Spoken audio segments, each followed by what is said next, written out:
नमस्कार, आप देख रहे हैं डीडी टाइम न्यूज़ और मैं हूं प्रीति शर्मा। आपको बताते चलें, उत्तर प्रदेश के जनपद बलिया से है, जहां स्वर्गीय नंदलाल गुप्ता आत्महत्या प्रकरण में उनके निवास स्थान पर बसपा रसरा के विधायक उमाशंकर सिंह जी श्रद्धांजलि अर्पित किया। उसके बाद उनके परिजनों से मिलकर संवेदना प्रकट किया। साथ ही साथ स्वर्गीय नंदलाल गुप्ता के पति को मोनी गुप्ता को अपनी ओर से आर्थिक सहायता के रूप से 2 लाख रुपए का चेक दिया। उन्होंने आश्वासन दिया कि जब भी हमारी ज़रूरत पड़ेगी मैं आपके साथ खड़ा रहूंगा, किसी भी प्रकार की दिक्कत नहीं आएगी। उन्होंने आगे कहा कि व्यापार मंडल को जो भी मांग है उसको माननीय मुख्यमंत्री जी के सामने रखेंगे और सदन भी उठाएंगे, उसका पूरा कराने का काम करेंगे। आगे की रिपोर्ट जारी। जय हिंद, जय भारत।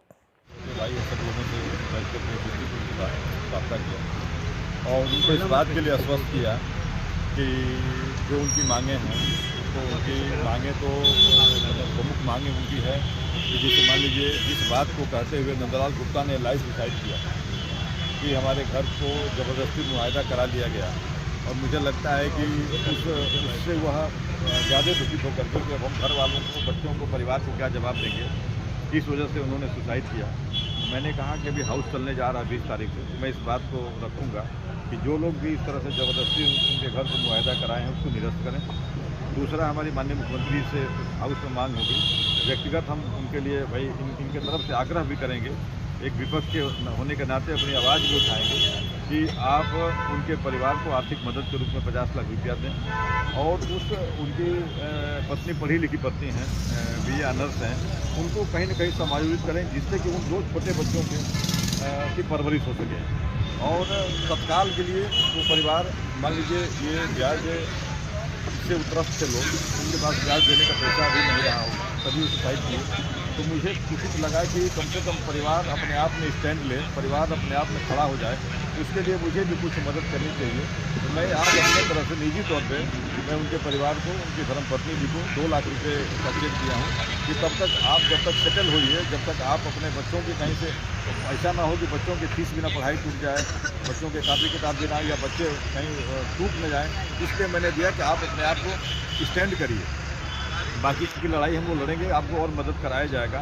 बच्चों के लिए भी मैंने कहा कि ये बच्चे हैं, अगर पढ़ाई लिखाई में कहीं कोई दिक्कत आती है, लगता है कि बच्चों को पढ़ाई लिखाई में कहीं कोई बाधा आ रही है, तो मैं कहा हूँ कि आप हमसे बताइएगा, मैं पूरी कोशिश करूँगा कि बच्चों की आपकी पढ़ाई लिखाई कहीं ब्रेक ना हो। मैं पूरी कोशिश करके बच्चों की पढ़ाई लिखाई, जब तक बच्चे पढ़ना लिखना चाहेंगे और कोई अगर उनके पास व्यवस्था नहीं रहेगी तो बच्चों को मैं पढ़ाने का ऐसा मैंने उनसे कहा।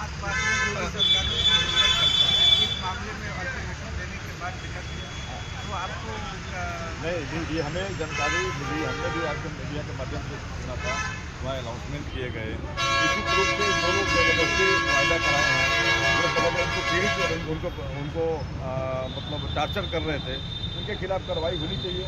और ये सारी बातों को लेकर के हम विधानसभा में आएंगे और मुझे लगता है कि सरकार को इसको जवाब देना पड़ेगा और सरकार को जवाब ही नहीं देना पड़ेगा, सरकार को कार्रवाई भी करनी पड़ेगी। विधानसभा में इस बात को, विधानसभा में जब बात बोली जाती है तो वह सत्य बात बोली जाती है और उसकी पूरी लाइव पूरी दुनिया देखेगी। तो इसलिए सरकार को निश्चित रूप से इसमें तैयारी करके मुझे लगता है कि सरकार जवाब देने के लिए और कार्रवाई करके ही सरकार आएगी।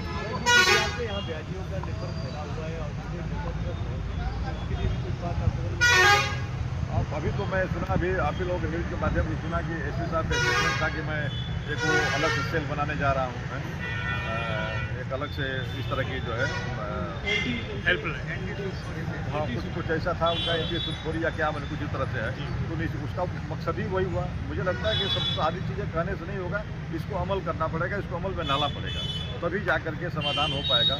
कई लोगों को भी मिले, लगातार मिले कि बहुत लोग इससे त्रस्त हैं, तो ये कोई रोजगार थोड़े है भाई, ये रोजगार नहीं सर, है। आप बेबाकी से सदन में सारी बातें रखते हैं, इसको सारे लोग देखते हैं, लेकिन जिस दौर से बलिया गुजर रहा है